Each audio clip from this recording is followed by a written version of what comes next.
Alkisah, sebuah kerajaan nan makmur dan tentram berdiri di tepi pantai selatan Pulau Jawa. Kerajaan itu dipimpin oleh raja nan arif dan bijaksana.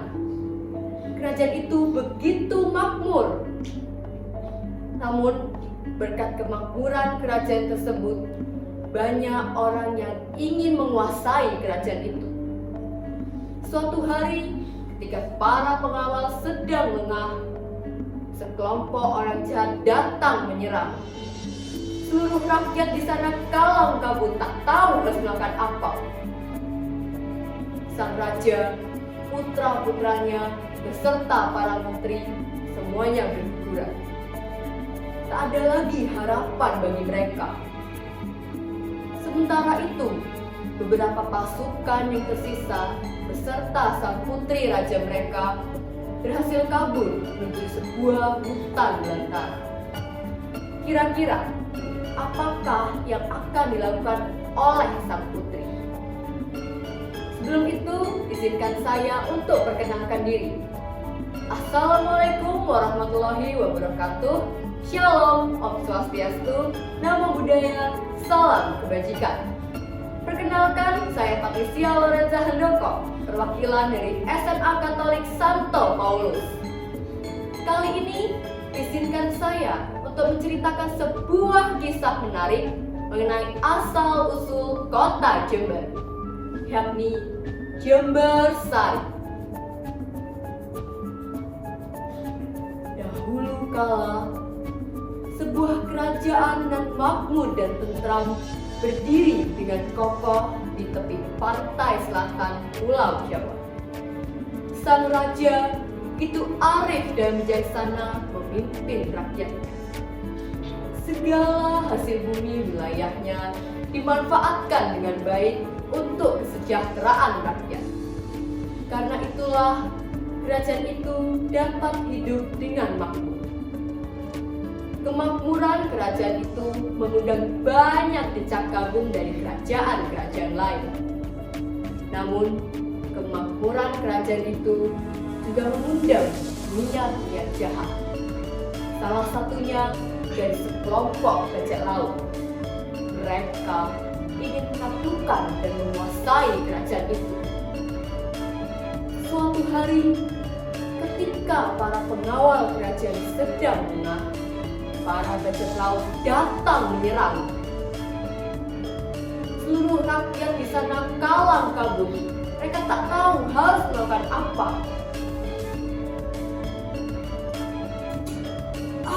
Bagaimana ini?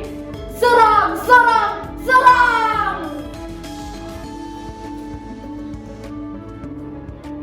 Sang raja turun tangan untuk mempertahankan kerajaannya.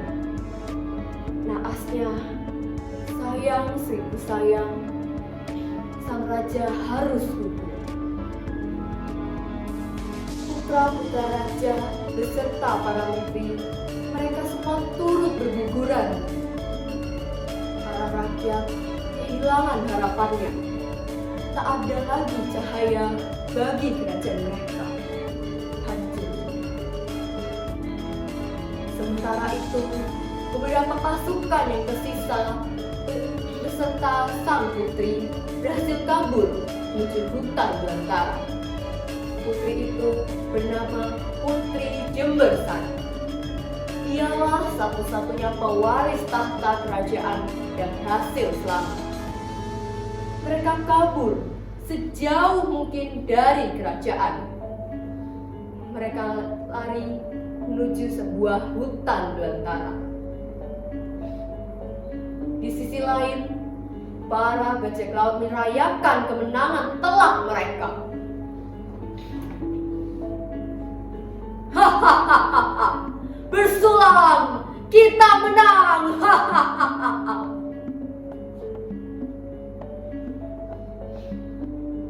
Sementara itu, para pasukan yang tersisa beserta sang putri tiba di sebuah hutan belantara. Sang putri menangis. Ia meratapi nasibnya. Air matanya luruh dan basahi pipinya. Kenapa ayahanda meninggalkan Jembersari? Kenapa saudara-saudara juga meninggalkan Jembersari? Para pasukan yang berada di sana, mereka berusaha menenangkan sang putri. Hari itu menjadi hari penuh duka. Hari demi hari berlalu. Sang putri berusaha teguh terhadap serangan kala itu. Para pasukan yang tersisa, mereka mengajarkan berbagai ilmu bela diri kepadanya. Berkat keandalan sang putri, dia pun menyerap ilmu-ilmu itu dengan baik. Dengan kegigihannya, dia pun mulai dipercaya oleh rakyatnya. Dia pun diangkat menjadi seorang pemimpin di daerah tersebut. Lambat laun, sang putri tumbuh menjadi gadis dan cantik dan menguasai berbagai ilmu bela diri. Kerajaan yang dipimpinnya pun meluas berkat banyak orang yang datang dan bermukim di sana. Namun, berbanding terbalik dengan kerajaan para bajak laut. Justru kerajaan mereka makin terpuruk. Rakyat di sana tidak puas dengan pemimpinnya yang rakus dan serampangan, sehingga pemberontakan pun sering terjadi. Turunlah kau dari sana! Turun! Kami tidak membutuhkan pemimpin seperti dirimu!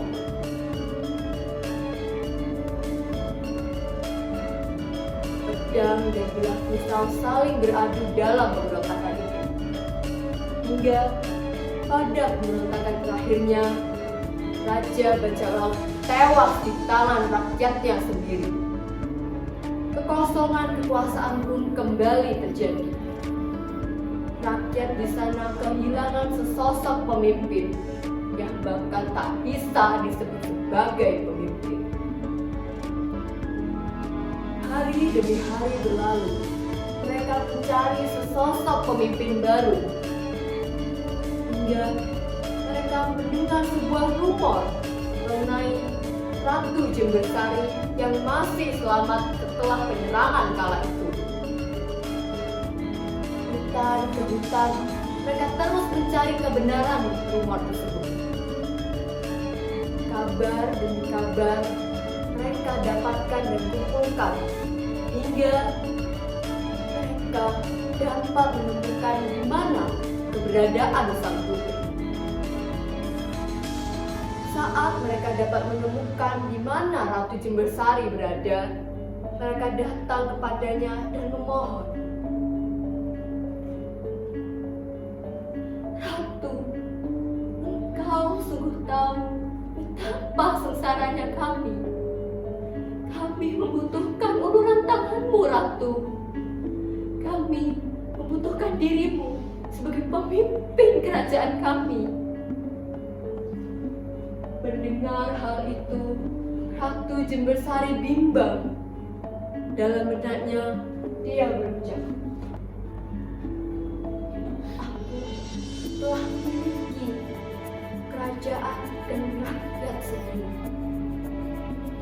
Jika aku harus memimpin mereka, siapakah yang akan memimpin kerajaanku sekarang?"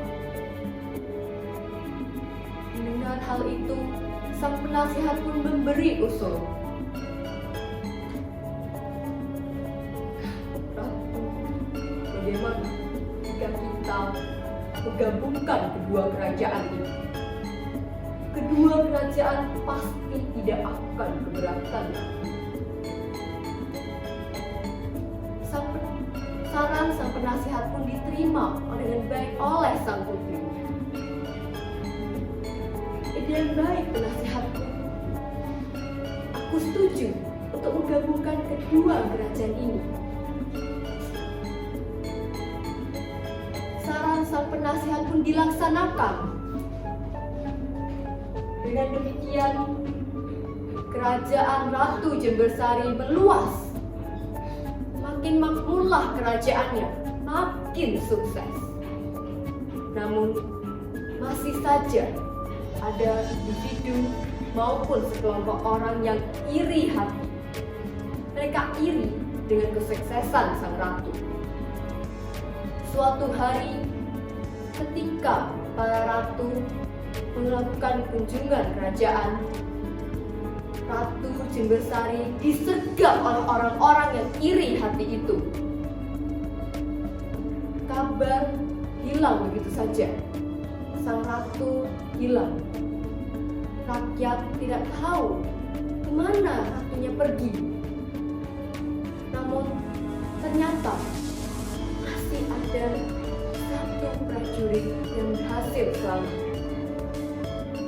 Dia berjalan dengan tertatih kembali ke kerajaannya. Badannya penuh luka. Dia pun pergi. Sang ratu telah tidak ada.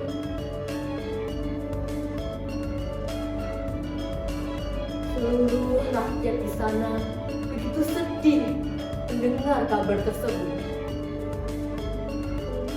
Mengenang jasa sang ratu, nama kerajaan mereka pun diubah menjadi Kerajaan Jembersari. Hambat Laun. Kerajaan itu menjadi nama kota yang kita kenal sekarang, yakni Kota Jember.